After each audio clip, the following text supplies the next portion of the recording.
A continuación tenemos a la doctora Heidi García Orozco. Heidi es optómetra de la Universidad de La Salle en Bogotá, especialista en epidemiología de la Universidad del Bosque de Bogotá, especialista en gerencia en salud ocupacional de la Universidad Colegio Mayor de Cundinamarca, candidata a magíster en epidemiología de la Universidad del Bosque, epidemióloga de campo del nivel avanzado. Es coordinadora del Grupo de Gestión Integrada de la Salud Cardiovascular y Bucal, Cáncer y otras condiciones crónicas de la Subdirección de Enfermedades No Transmisibles, de la Dirección de Promoción y Prevención del Ministerio de Salud y Protección Social. Adelante, doctora Heidi. Bienvenida. Gracias, doctora Blanca. Buenos días para todos. Qué gusto estar en un espacio tan constructivo como este que estamos teniendo en este momento. Y eh, revisando muchas de sus preguntas, esperamos poder abordar la mayoría con esta presentación y también reconocer muchas de las dificultades que se pueden llegar a tener para avanzar como se quisiera en la valoración integral. Pero creo que estos espacios lo que nos permiten es favorecer esas buenas prácticas para que realmente esta valoración integral se vaya dando de la mejor manera a medida que se van teniendo avances desde los diferentes campos en los que estemos. Entonces, adelante, Blanquita, por favor. Bueno, entonces vamos a abordar la valoración integral en salud visual y salud auditiva y comunicativa. Inicialmente vamos a ver las atenciones en salud visual. Adelante, Blanquita. Bueno, entonces cuando hablamos de esta valoración de la salud visual, la estamos hablando en el marco de la valoración integral. Hemos aquí definido que la valoración de la salud visual la arrancamos desde el momento en que nace ese niño. De hecho, está contemplado así en la ruta materno-perinatal y es un llamado de atención que además tenemos desde la ley de neonatal, donde nos dicen desde este recién nacido debemos empezar ya a hacer una adecuada identificación de qué está pasando en esa salud visual. Obviamente lo vamos a hacer de acuerdo a las condiciones que tengamos y que podamos hacer con ese recién nacido. Entonces, para el recién nacido hemos contemplado básicamente 4 cosas y que están avaladas por la Academia Americana de Oftalmología. Rápidamente lo que se le haría a ese recién nacido es una prueba de reflejo rojo para ver si ese reflejo rojo se encuentra ausente, blanco, opaco o si es asimétrico, una inspección externa para ver si hay alguna anormalidad estructural, por ejemplo, un párpado caído o algo que sea muy evidente que ese pediatra, ese neonatólogo, esa enfermera que tiene ese contacto con ese niño lo está evidenciando. Ese examen pupilar, que es ver la reacción a la luz, para ver si esa reacción es irregular, si hay un tamaño desigual, si es pobre o si hay una inadecuada reacción a la luz, e identificar ese reflejo luminoso corneal que definitivamente cuando se logra ver algún desplazamiento en un recién nacido, pues ya ahí estamos identificando de manera temprana lo que podría ser un extravío. ¿Por qué estas 4 cosas son tan importantes? Porque allí ya nos está prendiendo una alarma frente a algo que podría estar pasando y que podría estarnos generando alguna alteración importante en la salud visual desde lo que valoramos en ese recién nacido. Por eso es que cuando evidenciamos que si se presenta alguno de estos signos, ese niño debería pasar a una valoración por oftalmología. Porque si estamos viendo, por ejemplo, que tenemos ante una prueba de reflejo rojo, un reflejo que se observa blanco en alguno de los 2 ojos, pues podríamos estar ante la presencia de un retinoblastoma, que es cáncer y que se puede llevar la vida de ese niño en días, y eso nos debe generar una alarma. En caso que este recién nacido no tenga ninguno de estos síntomas, siempre es importante pensar en esos antecedentes que debe tener. Preguntarle a ese papá o a ese mamá, a esa mamá si hay algún antecedente de cáncer ocular, si hay algún antecedente de ojitos desviados o estrabismo, si hay algún antecedente o eso que uno puede ver evidentemente que son papás con unos anteojos, con unos lentes gruesísimos que nos puede hablar de un antecedente de un defecto refractivo alto. En caso de que haya algún antecedente, es importante dejarlo anotado para que ese niño pues tenga un seguimiento y ya de ahí en adelante tenga las valoraciones que sean requeridas. En caso que no tenga ninguno de estos antecedentes, pues deberá seguir su curso por la ruta de promoción y mantenimiento de la salud. Ahora bien, en este primer momento, ¿qué hacemos con ese recién nacido? ¿Hasta dónde va?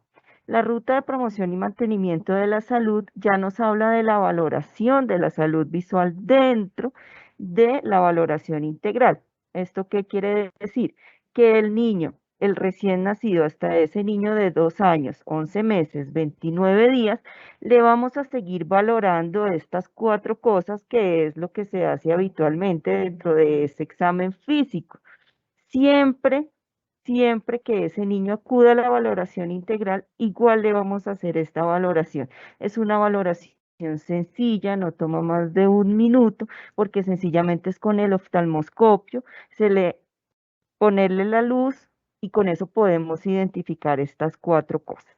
Y allí cumplimos con lo que nos dice la ruta de promoción y mantenimiento en uno de esos párrafos, donde dice que a partir de ese examen oftalmoscópico, ¿eso qué quiere decir? Que lo hacemos con la cabeza del oftalmoscopio que está dentro del equipo de órganos, se debe explorar y evaluar esas estructuras del segmento anterior, es decir, todo aquello que vemos, los párpados, las cejas, las pestañas, la conjuntiva, que es la parte blanquita del ojo, la córnea, y ver si vemos alguna de esas estructuras con alguna alteración que nos pueda generar una alerta. Siguiente, por favor. Entonces, ya siguiendo nuestro camino por la ruta de promoción y mantenimiento de la salud, empezamos ya a identificar otro concepto que veo que ustedes han estado preguntando mucho allí, y es dentro de esa valoración de la salud visual, la toma de la agudeza visual. Entonces, esa valoración de la salud visual ya la vemos contemplada en todos los momentos del curso de vida. Muchos preguntaban allí por el chat, ¿cada cuánto se hace la valoración de la salud visual? Ojo, aquí estamos hablando dentro de la valoración integral. Entonces la vamos a hacer cada vez que ese niño ya o cada vez que ese paciente vaya cursando o vaya entrando por sus consultas de valoración integral. Ya vimos de 0 a 2 años cuál va a ser el objetivo de nuestra valoración de la salud visual y vemos que allí ya a partir de los 3 años en primera infancia nos dice que vamos a hacer la toma de la agudeza visual. Esa toma de la agudeza visual ya a partir de los 3 años pues la vamos a seguir haciendo rutinariamente cuando haya una consulta en el marco de la valoración integral. Ahora, ¿cuál ha sido la gran diferencia con la 412? Claro, ya hemos incluido la valoración de la salud visual en todo el grupo de curso de vida, pero también recordemos que en 412 incluíamos la valoración de la agudeza visual desde los 4 años. Entonces, no es que hayamos tenido un cambio muy grande frente a lo que ya veníamos trabajando, sencillamente lo estamos haciendo desde los 3 años, que igual es una edad donde ya vemos que los niños pueden hacer una identificación de algunas figuras en los optotipos y ya se puede realizar una toma adecuada de la agudeza visual en esta edad. Ahora, ¿qué es importante tener en cuenta? Que cada vez que vamos pasando por este camino del curso de vida, pues tendremos que hacer unos enfoques diferentes. En primera infancia, es importante indagarle a los padres frente a ese comportamiento del niño desde la parte visual, si nos han referido que ese niño se acerque mucho, se tenga que acercar mucho al tablero, se tenga que pegar mucho a los cuadernos, esas cosas que a veces nos comentan los padres en la consulta. También las cosas que nos pueda manifestar ese niño. En adolescencia y juventud, igual tenemos que hacer esa toma de agudeza visual. Hoy en día se está debatiendo de una manera importante el tema del uso de las pantallas, dado que esto implica unos tiempos prolongados de tiempo en visión próxima, y esto, algo de evidencia nos dice que puede provocar un aumento de casos de miopía. En adultez y vejez, aquí tenemos que hacer un foco especial en todos esos factores de riesgo. Un paciente diabético, un paciente hipertenso, un paciente con tabaquismo, que de una u otra manera puede llegar a tener también una alteración de la salud visual. Entonces, miren cómo el enfoque de la salud visual no es un enfoque diferente a todo lo que tenemos que indagar dentro de nuestra consulta rutinaria de la valoración integral. Ahora, ¿qué puede pasar allí? Que tengamos un resultado anormal en términos de una agudeza visual igual o inferior a 20/50 o una evidencia o una sospecha de alteraciones. Es importante que le creamos a ese papá, le creamos a ese profesor, le creamos a ese adulto mayor que dice, yo a veces como algo y siento que empiezo a ver diferente. Pueden ser manifestaciones de una persona que empieza a tener alguna alteración de la agudeza visual debido a problemas de glicemia. Entonces, es importante escucharlos y poder ir correlacionando eso. En caso de que se evidencie alguna de esas alteraciones, ¿qué debemos hacer con ese paciente? Pues remitirlo ya a una consulta por optometría, quien ya será el que de su diagnóstico y defina ya el tratamiento. En caso que no, pues deberá seguir su ruta, su curso por la ruta de promoción y mantenimiento de la salud. Ahora, que si la primera agudeza visual en el niño de 4 años me salió bien, ¿tengo que hacérsela a los 5 años? Claro que sí. Esta es una condición cambiante. La salud visual puede cambiar. ¿Por qué? Porque tiene, es multifactorial lo que puede causar una deficiencia de la agudeza visual. Nada más desde el mismo tamaño del globo ocular puede o no favorecer la aparición de la miopía. Ya lo que les comentaba, desde los temas comportamentales de trabajos en visión próxima que ya vemos en nuestros jóvenes y adolescentes, puede favorecer el desarrollo de miopía. El paso de una edad a otra, donde ya empezamos a tener presbicia. Entonces, por eso es que así una valoración de la agudeza visual nos haya dado normal, debemos seguirla tomando de manera rutinaria dentro de la valoración integral. Ahora, ¿quiénes son los profesionales que están allí contemplados para esta valoración de la salud visual? Son aquellos profesionales que están contemplados en la ruta de promoción y mantenimiento de la salud, profesionales en medicina, enfermería, médico familiar, médico pediatra, y solo para primera infancia se menciona el perfil del optómetra, pero no es que sea una camisa de fuerza, sino que puede, ya depende, digámoslo así, del modelo que pueda tener cada una de las EAPBs. Adelante, por favor. Bueno, esta diapositiva se ve supremamente cargada, pero sí es para precisar algunas cosas que dice la ruta y que nos han preguntado y puede generar, ha generado inquietud, pero realmente es en temas muy prácticos. Entonces dice, se debe valorar la agudeza visual a partir de los 3 años de edad usando optotipos morfoscópicos o angulares. Realmente allí lo que estamos hablando es de usar optotipos. Ahora, ¿qué es un optotipo morfoscópico o un optotipo angular? Eso depende del tipo de optotipo. Hay unos que vienen, los morfoscópicos son aquellos que ustedes ven que tienen líneas de letras, una seguida de la otra, y los angulares son aquellos en que vienen las figuras de manera separada. Esto ya depende de la capacidad que pueda tener cada uno de los prestadores o de las EAPBs. Lo importante es allí tener varios tipos de optotipos. ¿Por qué? Porque yo cada una de las personas debo identificar su potencial para saber qué optotipo le voy a poner. Me explico. No es lo mismo el optotipo que le voy a poner al niño de 3 años, que de pronto lo veo piloso, que ya se sabe los números, que le puedo poner un optotipo que él me sepa responder, a de pronto un optotipo que le pongo a un niño que es mejor ponerle una E direccional, que lo tengo que guiar un poco más para que la respuesta sea adecuada, porque también puede pasar en los niños que si el niño se confunde y todavía no sabe diferenciar el 3 o el 8, pues me vaya a dar una respuesta sesgada frente a, frente a, frente a su valor de agudeza visual, y realmente lo que esté pasando es que esté confundiendo el optotipo. Entonces, básicamente eso lo que quiere decir es tenga optotipos, téngalos en buen estado además.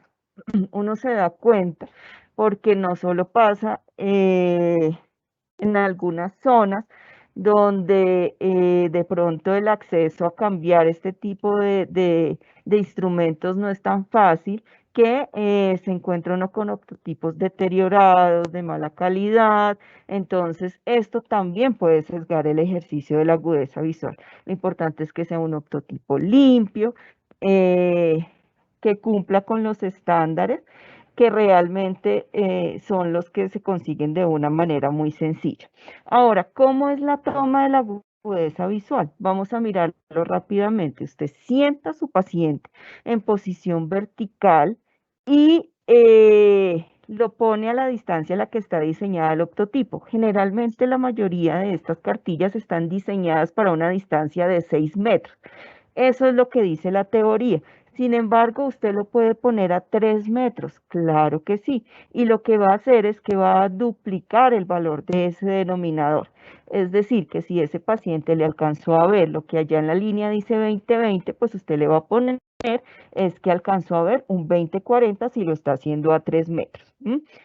Verificar que el paciente conoce las figuras, números o lo que usted le esté poniendo allí al frente. Ojo con los pacientes adultos mayores, personas que aún podemos encontrar analfabetas. Entonces es bueno preguntar e indagar para que no tengamos fallas allí y que sea más por un tema de interpretación frente al instrumento que le estamos poniendo. Ocluimos un ojo del paciente, generalmente iniciamos con el ojo derecho, es decir, ocluimos el ojo izquierdo y le empezamos a preguntar siempre desde la letra de mayor tamaño, desde la figura de mayor tamaño, y así voy lentamente bajando, hasta que definitivamente el paciente ya no me logra identificar esa línea de letras o de figuras que le estoy allí indicando, y ese es el valor de la agudeza visual que voy a anotar allí. Ahora, si el paciente llega con su corrección, con sus gafitas, la agudeza visual, lo mejor siempre va a ser tomarla con la corrección puesta, con las gafitas puestas, porque así pues vamos a saber cómo está el estado de su agudeza visual con la corrección, con sus anteojos puestos. Siguiente, por favor. La ruta de promoción y mantenimiento también que nos dice hacer una valoración de ese polo posterior o de ese fondo de ojo rápidamente con el oftalmoscopio. Para esto, lo que siempre se recomienda es que el sitio donde lo estamos haciendo, bajar la intensidad de la luz, poner la habitación un poco en penumbra.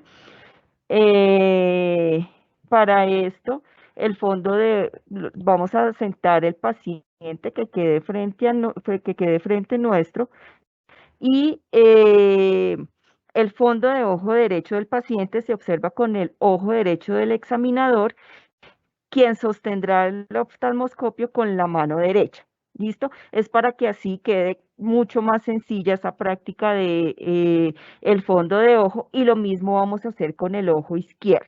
Ese paciente debe estar sentado y a la misma altura que está el examinador.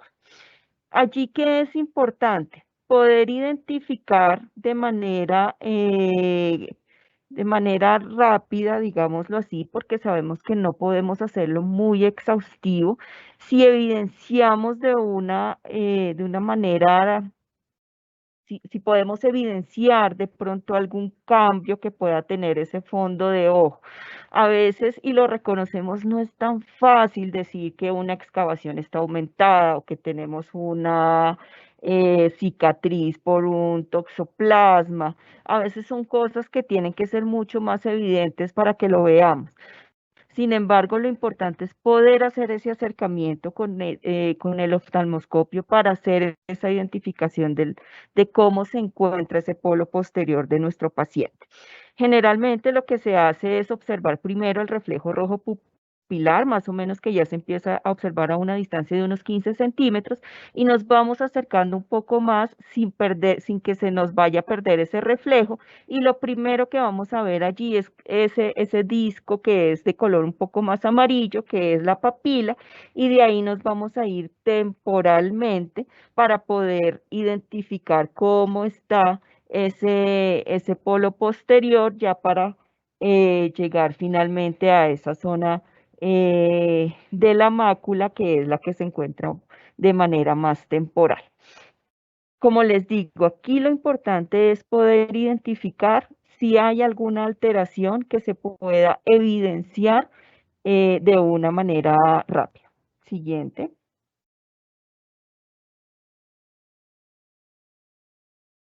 Bueno, esta ya es nuestra última diapositiva frente a la valoración de la salud visual y es listo. Hago ese procedimiento y cómo lo voy a reportar. Recordemos que para la toma de agudeza visual tenemos un CUPS con el cual lo podemos consignar y ya con la modificación de la resolución 4505 que tenemos con la resolución 202 del 2021, tenemos 4 variables que son claves. Aunque aquí tengo con el orden de la variable, uno esperaría es que esto tenga el siguiente orden. Uno, que en la variable 52 tengamos una fecha de consulta de la valoración integral, para que en la variable 62 pues tengamos una fecha de valoración de esa agudeza visual, que como estamos hablando aquí de la valoración integral, esperamos que esa valoración de la agudeza visual pues esté en el marco de esta valoración integral. Recuerden que aquí no estamos hablando del resolutivo ni de ya la consulta de optometría, sino de lo que estamos haciendo en la valoración integral. Y a partir de esa valoración de la agudeza visual, pues ya vamos a consignar unos valores que están allí contemplados dentro de los valores permitidos en las variables 27 y 28, donde ya podremos anotar esos valores de la agudeza visual, tanto para el ojo izquierdo como para el ojo derecho. Eso en términos de consignar la información para esta valoración de salud visual en el marco de la valoración integral. Ahora vamos a ver la valoración de la salud auditiva y comunicativa. La siguiente, por favor. Entonces, esta valoración de la salud auditiva y comunicativa también parte desde el recién nacido. Y digamos que tiene como 3 momentos importantes porque aquí siempre nos preguntan, bueno, ¿cómo es todo el curso de esta valoración de la salud auditiva y comunicativa? Entonces, en el recién nacido, vamos a partir de una valoración, de un tamizaje de la... de un tamizaje auditivo que hacemos en ese neonato, un tamizaje instrumentalizado. Es decir, que vamos a utilizar tecnologías que están allí dispuestas en la ruta materno-perinatal y que hay un punto de partida y es la identificación de si ese recién nacido tiene o no tiene riesgo de hipoacusia. Eso está dado de acuerdo a unos antecedentes que están allí dispuestos en la ruta materno-perinatal y de acuerdo a eso, si ese paciente tiene, si ese recién nacido tiene o no ese riesgo de hipoacusia, pues debemos tomar una decisión. En cualquiera de los dos casos, se debería hacer ese tamizaje auditivo neonatal. Sin embargo, sí está condicionado a que en esos recién nacidos con riesgo de hipoacusia se debe realizar al 100% de esos recién nacidos sin lugar a dudas.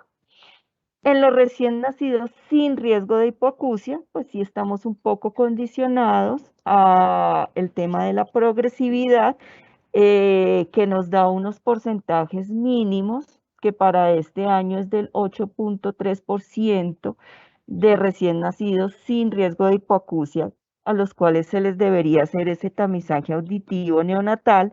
Sin embargo, es importante tener en cuenta que la evidencia dice que hasta el 30% de los niños que posiblemente no tienen ningún riesgo, que posiblemente han nacido sin ningún factor de riesgo para hipoacusia, pueden hacerlo. Es decir, que el ideal es que la mayoría de los recién nacidos tengan ese tamizaje auditivo neonatal. Ahora, en términos prácticos, tenemos dos tecnologías dispuestas, que son las emisiones otoacústicas y los potenciales auditivos. Ambas tecnologías ya cuentan con CUPS. Las emisiones otoacústicas ya están incluidas en la resolución del Plan de Beneficios en Salud del 2021, es decir, que ya no tenemos ninguna barrera para iniciar a hacer el tamizaje neonatal en estos recién nacidos. ¿Cuál va a ser la decisión allí?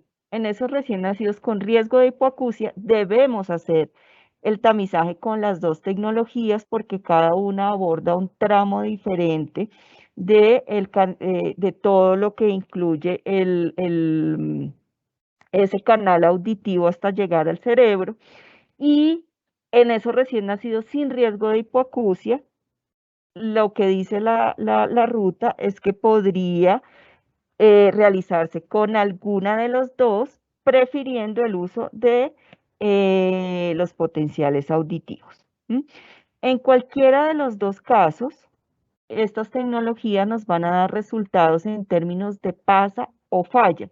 Son tecnologías automatizadas que no van a requerir el ojo ahí del examinador todo el tiempo revisando, y solo nos van a dar alguno de esos dos resultados. O ese recién nacido pasó o falló ese tamizaje auditivo neonatal. Y en caso de que falle alguna de las dos tecnologías, pues deberá retamizarse con esa tecnología con la cual falló, y ese niño, si llega de nuevo a fallar al hacer ese retamizaje, pues deberá pasar a un diagnóstico biológico completo. En caso de que al hacer el retamizaje ese niño pase, es decir, pase satisfactoriamente el examen, igual tendremos que hacer un seguimiento audiológico en los 6 meses. Esto en el caso de los recién nacidos. Siguiente. Pero la valoración de la salud auditiva y comunicativa seguirá también su curso por el resto de por el resto del curso de vida. Aquí hay que hacer un énfasis importante en primera infancia, infancia y adolescencia hasta los 12 años, que es una etapa muy importante para todo el desarrollo desde lo auditivo y comunicativo, y por eso se hace un énfasis allí en la aplicación de un instrumento obligatorio, que es la herramienta VALE. Ahora, ¿que cada cuánto la aplico? Cada vez que vaya a su valoración integral deberá aplicarse la herramienta VALE. Y que adicionalmente esta herramienta VALE, como lo comentaba la doctora Natalia al principio, digamos, lo puede ir de la mano con lo que se valora a través de la escala abreviada del desarrollo. Ahora, esta herramienta VALE también nos va a dar resultados en dos términos, en términos de pasa o falla. En caso de que falle al aplicar la herramienta VALE, pues tendrá que pasar a una atención por fonoaudiología para que ese niño ya tenga su diagnóstico y tratamiento. ¿Quiénes realizan esto? En el marco de la valoración integral, pues serán los profesionales en medicina, enfermería o médico familiar o médico pediatra. Siguiente, por favor. Ahora, ¿qué nos dice la ruta de promoción y mantenimiento? Entonces, nos habla de una valoración donde dice hay que hacer una evaluación del estado del oído y su integridad a través de la inspección visual, la otoscopia y de las funciones de la articulación, voz, habla y desempeño comunicativo, es decir, dentro del examen físico, lo que ustedes generalmente realizan cuando hacen la otoscopia para poder esa identificación, hacer esa identificación.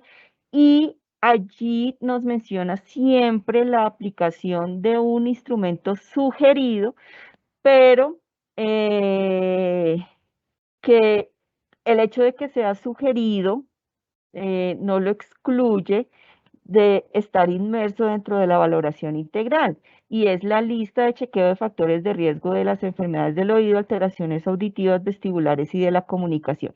Esta lista de chequeo está diseñada para ser aplicada en todos los momentos del curso de vida y no es más que, como su nombre lo dice, una lista de chequeo de una serie de factores de riesgo que pueden en algún momento producir alguna alteración auditiva, vestibular o de la comunicación. Entonces, por eso es importante tenerla allí en el consultorio, identificar si ha tenido alguno de esos antecedentes o alguno de esos factores de riesgo para que esa persona, si tiene alguno de esos factores, pues deba pasar a una valoración ya por fonoaudiología. La aplicación del cuestionario vale, que como les decía, siempre en los niños, ¿qué debemos hacer?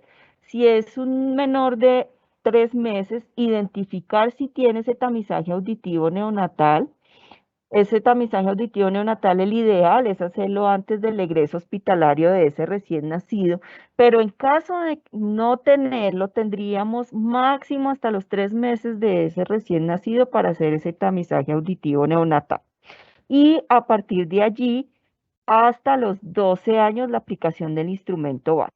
Y en caso de encontrar alguna alteración, bien sea algún factor de riesgo identificado en la lista de chequeo o alguna alteración en la aplicación del cuestionario vale, pues esa persona tendrá que ser derivada ya a una consulta por fonoaudiología para que allí ya se inicie todo su tramo de atención según lo requiera. Siguiente, por favor. Bueno, ¿y por qué hacemos tanto énfasis en esta valoración de la salud auditiva y comunicativa a través de la herramienta VALE? Por la importancia que tiene el desarrollo de la comunicación, sobre todo en estos grupos del curso de vida que es primera infancia e infancia. ¿Por qué? Porque toda la comunicación es esa puerta que tienen, que tienen estos infantes y estos niños para poder llegar a integrar toda una serie de elementos que le van a permitir un desempeño en sus contextos sociales como individuos y en su relacionamiento con otros. Y todo es un eje esencial en el desarrollo humano en todas sus dimensiones, en su dimensión social, cultural, en su dimensión como persona. Siguiente, por favor.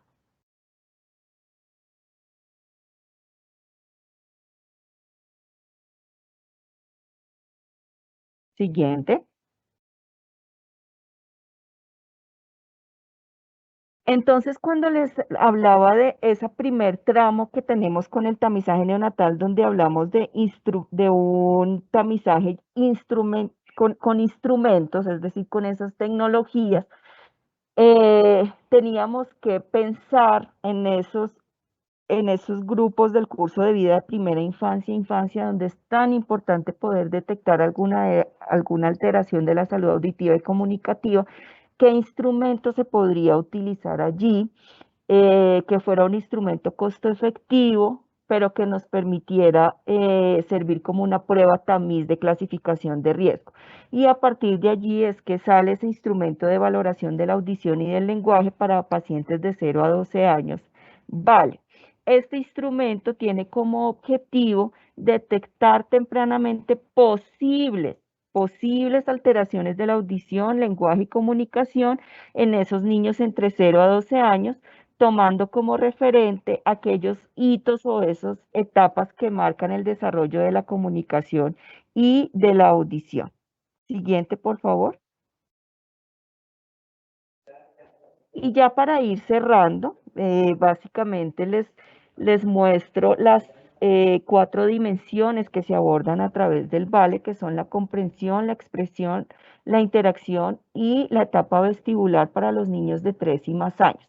Pero aquí la reflexión es que ese instrumento VALE, realmente su aplicación no, en estudios que hemos hecho con el INSOR, no tarda más de unos 4 o 5 minutos. Adicionalmente, al ir integrado con lo que se realiza en escala abreviada del desarrollo, realmente no debemos verlo como una carga adicional, sino realmente como aquellos hitos que se pueden identificar muy fácilmente en la consulta y que no, a veces las personas cuando ven la herramienta piensan en algo muy denso, pero realmente en su aplicación es algo muy sencillo y que va a permitir poder hacer una identificación temprana de esas posibles alteraciones. Siguiente, por favor. Ahora, ya para finalizar, y esto sí quiero hacer un énfasis especial porque en muchas de las capacitaciones que realizamos el año pasado y desde que salió la ruta de promoción y mantenimiento es, bueno, ¿cómo vamos a registrar Vale? Vale no tiene CUPS, eso ténganlo muy en cuenta porque estas pruebas de tamizaje no tienen CUPS, pero lo que vamos a registrar es a través de la resolución 202 en la variable 40, el resultado del tamizaje vale. Esto podría ir unido, esto también depende de los grupos de edad, recuerden que vale va hasta 0 a 12, de los resultados de escala abreviada del desarrollo, pero recuerden que escala abreviada del desarrollo contempla otros grupos de edad, y también debería ir ligado a la fecha de consulta de la valoración integral y debe tener una fecha de tamizaje de vale. Esto para que ya vayamos teniendo en cuenta cómo se va a hacer ese reporte a las fuentes de información que ya tenemos disponible de esa información del VALE. Muchísimas